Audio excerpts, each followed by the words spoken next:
Hello there, Star Wars toy fans. This is Jim. Thanks for stopping by my channel. Well, it's been on my bucket list for some time to do a comparison video of the vintage Kenner style of TIE Fighter.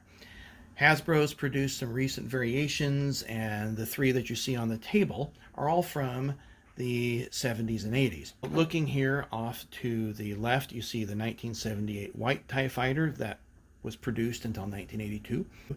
On the right is the 1983 Return of the Jedi battle damaged TIE Fighter that replaced it. And then right here in the middle is the 1988 Glasslite TIE Fighter, and that's the one that we're going to focus on today.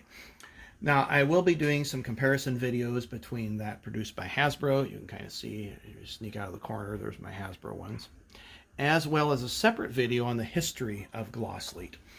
Now, just a brief history on it for today's video. It was founded in 1968 by Japanese investor Yasuo Yamaguchi. He was a toy maker that used a low glass content in his toys. So that's where they get the name. Glass and then light. Light comes through glass. When you go to Brazil, it's pronounced Glasslite, and so that's the way we'll talk about it today. They got the licensing for the Kenner's Power of the Force toys in 1987, and then began producing them the following year. And there was a run of like 9 vintage figures, and then there were the droids figures. Of course, if you toy collectors out there, you know Vlix is like the most valuable toy from any collection out there. Then they produced 3 ships. I happen to have 2 of the ships. The one I'm missing is the TIE Interceptor. Now, this is the only TIE Fighter that has a silver gray color. That's it. You'll see white, you'll see blue, variations on the theme by Hasbro, but this is it. It also has some very unique stickers there. Now let me show you some box art. I don't happen to own the box. I just borrowed these from various websites.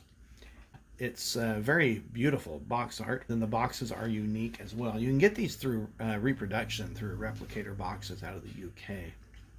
Now, focusing back on the ship itself, if we look inside the canopy there, it's very similar to the original TIE Fighter.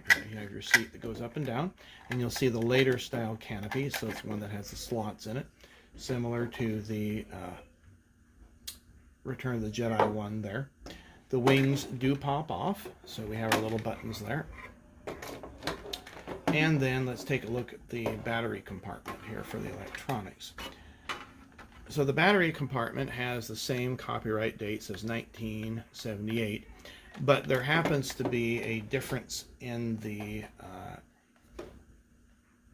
patents, so there's much more information on this 1983 version here. Now, it's also made of an entirely different plastic. So whereas the Kenner has a much more rubbery plastic, this is very soft. This is very brittle. I would say this would be classified more as styrene instead of ABS. I'll just let it drop on the table. Listen to the difference. You can just tell that's much softer. But hence this clicks in much easier. You want to be careful with tabs.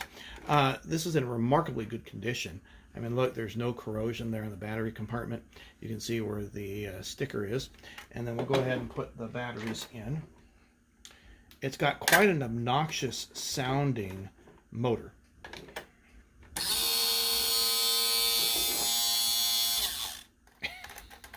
Get a load of that.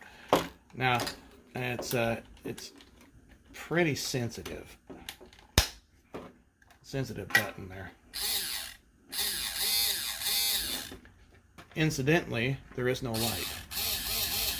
That's just a dummy LED that's not wired in. I guess they tried to save costs on that. Now let's take a look at the wings here, okay? And the wings have no stickers. You'll see that's kind of a dark gray.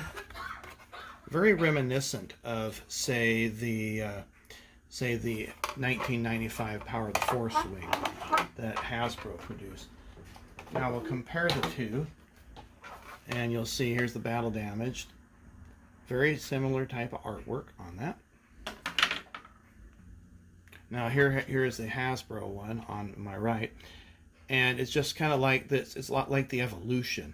So we go from a sticker here to solid plastic to now a combination of molded sticker in the plastic.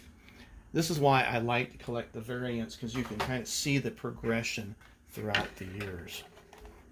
Now, the last thing I like to point out is that when you look at this ship, oops, it's got slotted screws. In fact, all the Glasslite ships have slotted screws, whereas the Kenner ships happen to have Phillips screws. So we'll bring the Kenner ship here. In fact, Kenner has Phillips screws almost entirely in all of their ships. Now, other than there's a little breaking in the tab here, this ship's in very remarkable condition. The stickers are great. As I showed you, the battery compartment's great. Even the canopy glass is better than any of the vintage Kenner ones that I've picked up. And none of these I had in my childhood. The only TIE fighter I had as a kid was a Darth Vader TIE fighter, and I'll do a separate video on that entirely. Anyway, I hope you liked this video. If you did, please give it a thumbs up. Subscribe to the channel if you haven't done so already. I'm trying to get up to 400 subscribers. And we'll see you on a future video. Take care.